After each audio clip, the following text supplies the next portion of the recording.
తొక్కించే ప్రయత్నం ఇదంతా కూడా ఒక పక్క ప్లాన్ ప్రకారం జరిగిందని టీడీపీ లేదా కూటమి నేతలు చెప్తున్నటువంటి పరిస్థితి.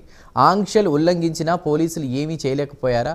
ఇదే విషయాలపై మనం ఈరోజు మాట్లాడుకుందాం. అయితే అక్కడ మంత్రులు కూడా కొన్ని పక్క ఆధారాలతో నాదెండ్ల మనోహర్ కావచ్చు, అదేవిధంగా అచ్చెన్నాయుడు గారు కావచ్చు, వాళ్ళు చెప్పింది ఏంటంటే రోడ్డు మీద పార్టీ నేతలతో మామిడికాయలు పారబోయించిన వ్యవహారంపై వాస్తవాలు వెల్లడిస్తూ మీడియాతో మాట్లాడుతూ చెప్పారు. ముందస్తు వ్యూహంలో భాగంగా ట్రాక్టర్లన్నీ కూడా సిద్ధం చేసుకుని రోడ్డుపై పంటను పోసారని చెప్తున్నారు. మరోవైపు చూసుకుంటే కనుక ప్రజల్లో భయాందోళన సృష్టించడానికి, లా అండ్ ఆర్డర్ ఇష్యూ తీసుకురావడానికి, అదేవిధంగా అక్కడ డిఎస్పీ అక్కడ ఉన్నటువంటి ఒక జర్నలిస్ట్కి సంబంధించి కూడా, విలేకరికి సంబంధించి కూడా గాయాలు కావడం, ఇదంతా కూడా పక్కా ప్లాన్ ప్రకారం చేస్తున్నట్లు కుట్రలో భాగంగా అంటున్నారు.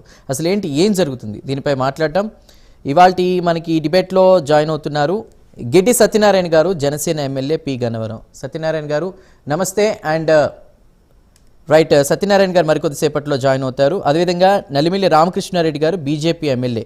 రామకృష్ణారెడ్డి గారు నమస్తే, వెల్కమ్ టు ద డిబేట్ అండి. అదేవిధంగా చిన్నపరెడ్డి గారు, వైసీపీ అధికార ప్రతినిధి. చిన్నపరెడ్డి గారు నమస్తే, వెల్కమ్ టు ది డిబేట్. అదేవిధంగా అజయ్ కుమార్ సజ్జా గారు, టీడీపీ అధికార ప్రతినిధి.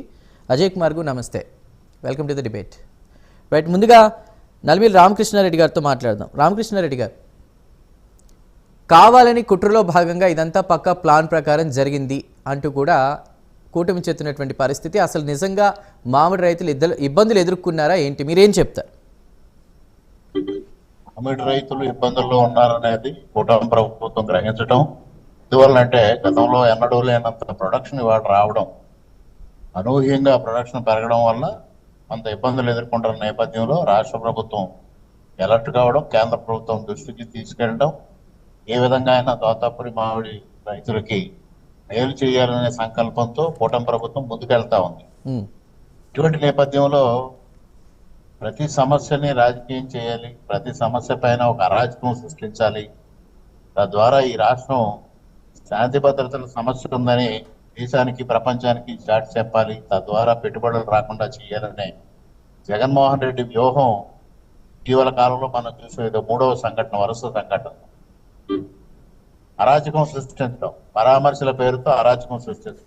ఇటువంటి వ్యక్తి 5 సంవత్సరాల పాటు ఏ రైతును పరామర్శించాడు, వ్యవసాయ విధంగా ఆదుకున్నాడు, రైతులను ఏ విధంగా ఆదుకున్నారు మనందరికీ తెలుసు.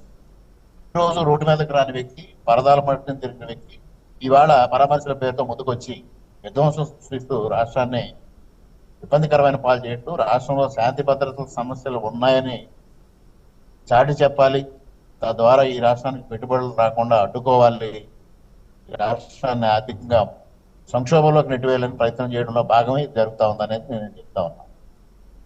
రామకృష్ణ గారు, అటు నాదెండ్ల మనోహర్ గారు కావచ్చు, అచ్చెన్నాయుడు గారు కావచ్చు, వీళ్ళిద్దరు కూడా చెప్పింది ఒకటే, నిందితుల్ని పట్టుకున్నా, వాళ్ళు ఆల్రెడీ చేసిన తప్పు ఒప్పుకున్నారు పోలీసుల విచారణలో అని చెప్పారు. సో మరి ఈ ఇన్సిడెంట్ని చూసుకుంటే ఏం ప్రూవ్ చేద్దాం అనుకుంటున్నారు ప్రజల్లో? వీళ్ళు ఎవరైనా ఒకవేళ అధికారం కోల్పోతే మళ్ళీ అధికారంలోకి రావడానికి ప్రయత్నాలు చేస్తారు, కానీ వైసీపీ తీరు ఈ విధంగా ఉంది, మరి ఏం మాట్లాడతారు? జగన్మోహన్ రెడ్డి గారు మొదటి నుంచి చెప్తా ఉన్నారు కదండి, జగన్ 2-0 అని చూస్తారు అని. జగన్ 2-0కి ఇది నిదర్శనం. మొదటగా అమరావతి మహిళల్ని అశ్లీల పదాలతో నిందించడం ద్వారా జగన్ 2-0 కోణాన్ని ఆవిష్కరించారు. ఆ తదుపరి 3 సంఘటనల పరామర్శల పేరుతో ఈ రాష్ట్రంలో అరాచకం సృష్టించడం, పరామర్శ పేరుతో వెళ్ళడానికి వేల మందిని పోగు చేయడం, అక్కడ అరాచకం సృష్టించడం, శాంతి భద్రత సృష్టించడం, పోలీసు ఆంక్షలను ఉల్లంఘించడం. ఇవాళ గత 2 రోజుల నుంచి వార్తలు వస్తా ఉన్నాయి, ట్రాక్టర్లతో తీసుకొచ్చి వైసీపీ కార్యకర్తలే మామిడి రైతు మాదిరిగా మామిడికాయలు తీసుకొచ్చి రోడ్ల మీద వేస్తారు, ఈ విధమైన ఆలోచనలు జరుగుతూ ఉన్నాయని మనం మీడియాలో కథనాలు చూస్తా ఉన్నాం. అది ఇవాళ వాళ్ళు ప్రూవ్ చేశారు, వైసీపీ విధంగా ప్రవర్తించారు, ఇవాళ ప్రూవ్ చేశారు. ఆ నిందితులను కూడా పట్టుకోవడం జరిగింది. తప్పనిసరిగా వారి నుంచి నిజాలు రాబట్టడం, వాస్తవాలను ప్రజలకు తెలియజెప్పడం, నిందితులపైన కఠిన చర్యలు తీసుకోవడం ద్వారా ఈ రాష్ట్రంలో శాంతి భద్రతల సమస్యని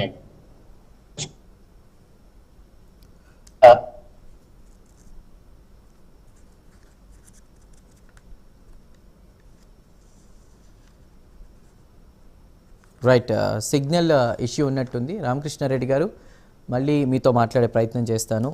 రైట్ గిడ్డి సత్యనారాయణ గారు